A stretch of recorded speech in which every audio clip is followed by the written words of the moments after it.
Blue Lock episode yang ke-48 kembali dibuka dengan sebuah kelanjutan cerita singkat yang luar biasa menarik. Karena tepat setelah Itoshirin berhasil mengalahkan dan juga menghancurkan ketiga orang back lain yang ada di dalam tim Jepang U20, maka saat ini hanya tersisa satu orang pemain bertahan sajalah yang harus bisa dikalahkan oleh Itoshirin.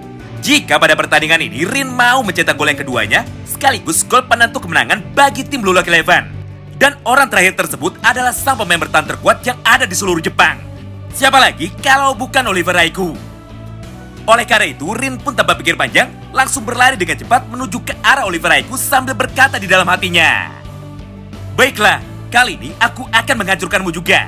Dan dengan golku ini, maka aku akan terlahir kembali sebagai seorang striker nomor 1 di seluruh Jepang." Melihat Itoshirin yang datang menuju ke arahnya dengan konsentrasi penuh, Aiku pun segera menjaga jarak dan juga mempersiapkan dirinya. Karena faktanya kemampuan dari Rin yang saat ini sudah meningkat dengan sangat drastis. Jadi jika Aiku terlalu bernafsu dan juga gegabah, maka Rin pun dengan mudah pasti akan bisa melewatinya.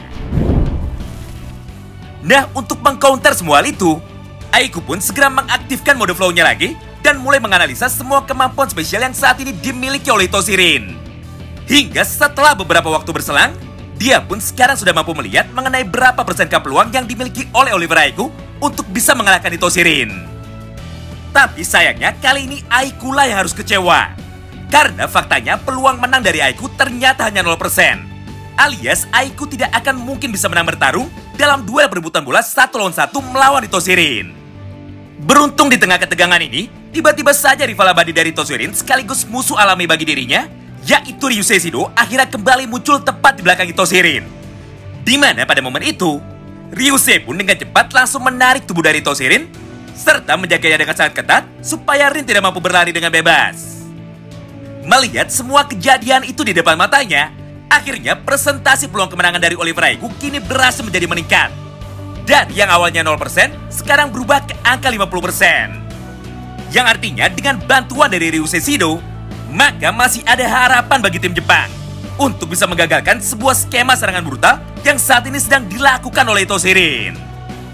Nah, karena Aiku tidak mau menyia-nyiakan semua kesempatan yang ada dan juga tidak mau menunggu lebih lama lagi, maka pada satu momen yang sama ini, Aiku pun segera melesat maju menuju ke arah Itoshirin dengan niat untuk kembali menjatuhkannya dan juga merebut bola itu dari kaki Itoshirin. Namun lagi-lagi semua upaya yang telah dilakukan oleh Shido dan juga Oliver Raikou kini kembali berhasil dibuat hancur berantakan. Karena pada panel berikutnya, tiba-tiba saja muncullah Isagi Oji yang langsung melakukan teknik pergerakan tanpa bolanya untuk mengacaukan konsentrasi dari Oliver Raikou dan juga Ryusei Shido. Akibatnya, untuk sesaat pandangan dari mereka berdua pun seketika langsung teralihkan menuju ke arah Isagi Oji. Karena di momen itu mereka berdua sempat terlihat kebingungan, yaitu apakah Rin akan mengoper bola tersebut menuju ke arah Isagi Oji yang sedang berdiri dengan bebas, atau Itoshirin malah akan membawa lari bola itu sendirian lagi dengan memanfaatkan gerakan tipuan dari Isagi Oji. Nah, menariknya ternyata dalam waktu yang sangat singkat itu, Rin pun sama sekali tidak ada niat untuk mengoper bola itu kepada Isagi. Serta dia pun sama sekali tidak ada niat untuk kembali membawa lari bola itu. Karena pada panel ini Rin malah bersiap untuk langsung menembak, walaupun jarak antar gawang dengan dirinya masih sangat jauh sekali. Melihat semua hal itu di depan matanya, tentu saja Ryusei dan juga Aiku pun tidak bisa tinggal diam. Hingga pada panel berikutnya, mereka pun segera berusaha menutup jalur tembakan dari Itoshirin, tidak peduli apapun yang terjadi. Tapi tepat setelah Oliver Raikou mendekat, Rin pun seketika langsung menggagalkan tembakan itu dan malah berlari menuju ke arah kanan atau ke arah yang berlawanan. Dengan sebuah tujuan sederhana, yaitu untuk menipu mereka berdua. Serta pada satu momen yang sama itu, Rin pun dengan cepat langsung melesatkan satu tendangan supernya menuju ke arah sudut kanan atas dari gawang Fugakuken. Beruntung di panel itu, Oliver Raikou masih sempat untuk membalikkan badannya dan juga langsung melompat ke arah Itoshirin dengan niat untuk menghentikannya. Meskipun pada akhirnya Aiku pun tetap gagal, karena bola tendangan dari Itoshirin hanya berhasil mengenai ujung kakinya saja. Namun walaupun begitu, nampaknya sebuah upaya terakhir dari Aiku tersebut mampu memberikan dampak yang sangat besar. Karena nyatanya arah dari tendangan bola Itoshirin berhasil dibelokkan.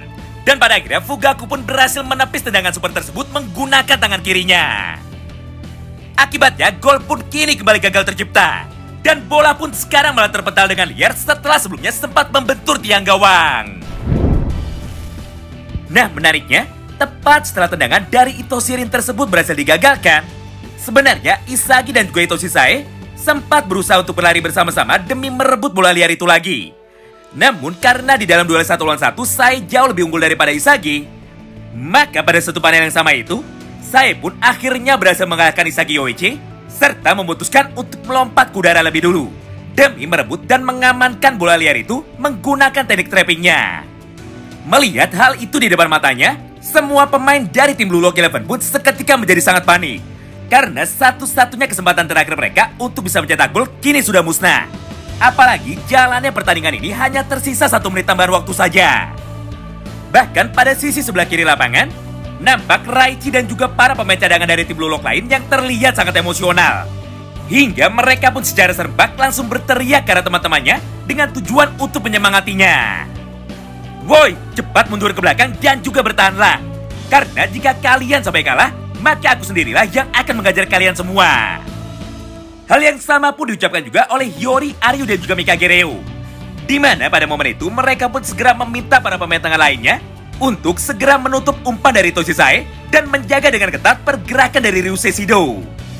Karena jika di momen ini Sae berhasil mengirimkan 1 buah umpan jauhnya kepada Ryusei Shido, maka secara otomatis tim Blue Lock lah yang akan kalah. Mengingat hampir semua pemain dari tim mereka sudah pergi meninggalkan posisi lini pertahanan dengan hanya menyisakan 3 orang pemain bertahan saja. Namun nampaknya kepanikan dari para pemain Blue Lock ini malah membuat permainan mereka menjadi sangat berantakan. Apalagi pada panel berikutnya, Isagi, Nagibaro dan juga Bachira malah langsung berlari bersama-sama untuk mengepung Itoshi Sae. Padahal sudah jelas jika mereka semua sangat gegabah dalam melakukan pertahanan, maka Sae pun malah akan mampu melewati mereka semua dengan sangat mudah sekali. Dimulai dari yang pertama yaitu Isagi Yoichi, di mana pada panel ini Isagi pun mampu dikalahkan dan juga ditipu oleh Sae dengan menggunakan gocekan berputarnya. Kemudian pemain yang kedua adalah King Baru. Meskipun pada awalnya Baro mampu mengikuti pergerakan dari Itoshi Sae dan siap untuk langsung merebut bola itu dari kaki Sae ketika dirinya sedang kerepotan, namun nyatanya Sae mampu membaca rencana dari Baro.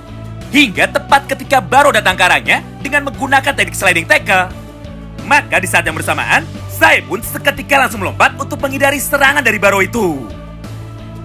Hal yang sama pun terjadi juga kepada Seishiro Nagi, di mana pada momen yang ketiga ini, Sae pun kembali berhasil melewati Nagi dengan cara yang sangat indah, yaitu menggunakan teknik Rabona atau teknik gocekan bola atas setelah sebelumnya bola itu sempat ditendang lebih dulu oleh Itoshi Sae menggunakan kaki bagian belakangnya. Nah, semua rentetan serangan beruntun ini pun berlangsung dalam tempo yang sangat cepat. Hingga pada panel berikutnya, Karasu yang melihat semua itu seketika langsung marah dan berteriak kepada teman-temannya. Woi, bodoh! Jangan menyerangnya secara terburu-buru dan jangan mengepungnya sekaligus. Coba tenangkan diri kalian dan cepatlah pergi ke area pertahanan untuk menjaga para pemain lain dari tim Jepang. Sebagai gantinya, kali ini akulah yang akan mulai menjaga Itoshi Sae dan juga mengulur waktunya. Karena jika sampai tim Jepang mampu mencetak gol, maka semua perjuangan kita akan tamat sampai di sini. Oleh karena itu, tidak peduli apapun yang terjadi, kita harus bisa bertahan. Nah, tepat setelah mendengar semua ceramah singkat yang baru saja dikatakan oleh Karasu Tabito, semangat dari para pemain Blue Lock pun seketika menjadi terbakar. Hingga pada panel selanjutnya, mereka pun dengan cepat langsung mengikuti perintah dari Karasu, serta segera pergi menuju ke area pertahanan untuk menjaga dengan ketat para penyerang dari tim Jepang U20. Namun hal yang berbanding terbalik justru malah terlihat dari sudut pandang Isagi Yoichi dan juga Itoshi Rin. Karena pada panel ini, Rin yang sebelumnya sudah berhasil dikalahkan oleh Oliver Aiku, akhirnya kini sudah kembali berlari lagi menuju ke arah Itoshi Sae.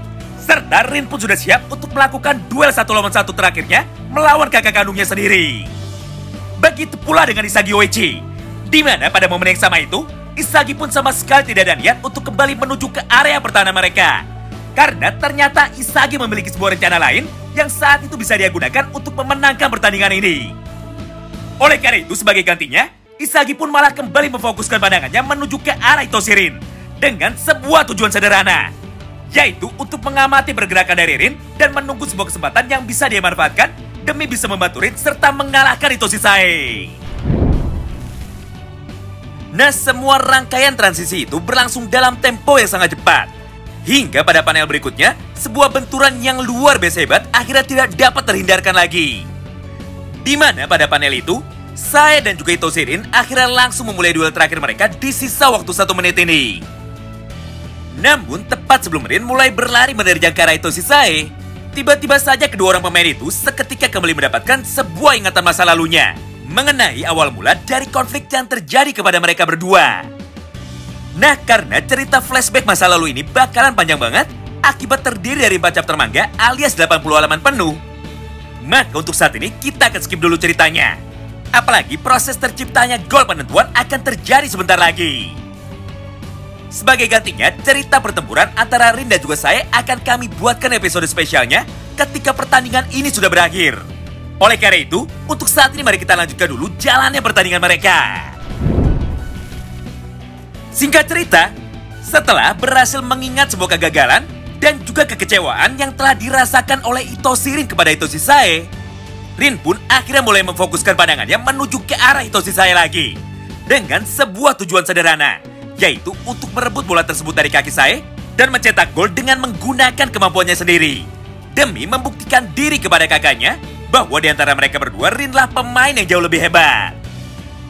Namun setelah beberapa kali percobaan, nampaknya Rin masih belum bisa merebut bola itu dari kaki Sae, karena faktanya pergerakan dan kemampuan dari Sae jauh lebih hebat daripada Itoshi Rin.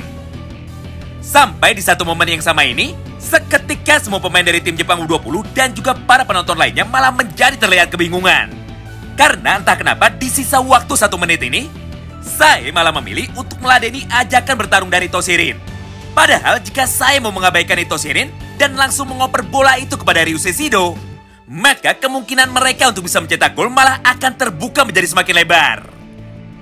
Hingga pada panel berikutnya, Rin yang sudah berada pada performa maksimalnya berhasil mengingat gerakan dari Itoshi Sae ketika mereka masih kecil dulu. Akibatnya dalam satu serangan terakhir ini, Rin pun pada akhirnya mampu membaca semua gerakan itu dan berhasil menggagalkan pola permainan indah yang baru saja dilakukan oleh Itoshi Sae. Tapi meskipun begitu, sayangnya kali ini Rinlah yang harus kembali dibuat kecewa. Karena walaupun dirinya mampu mengalahkan dan juga menghancurkan Itoshi Sae, namun nyatanya bola hasil blokir dari Itoshi Rin malah terpental dengan liar menuju ke area kotak penalti lagi. Nah, di momen inilah sebuah keajaiban besar akhirnya kembali ditunjukkan di hadapan kita semua. Mengingat pada posisi ini masih ada satu orang pemain lain dari tim Blue Lock Eleven yang berhasil memprediksi secara sempurna mengenai bagaimana output atau hasil pertempuran penentuan yang dilakukan oleh Rin dan juga Itoshi Sae. Hingga di satu momen yang sama itu, Isagi pun mampu berada pada posisi yang pas, serta sudah siap untuk langsung melancarkan satu tendangan direct shoot-nya menuju ke arah sudut kanan atas dari gawang Fugakuken. Akibatnya, gol yang keempat pun akhirnya berhasil tercipta melalui permainan sempurna Isagi Oichi. Dan skor pun kini seketika berubah menjadi 4-3 untuk keunggulan bagi tim Blue Lock Eleven. Wow, menarik banget ya. Nah, itulah semua potongan alur cerita singkat dari episode yang ke-47.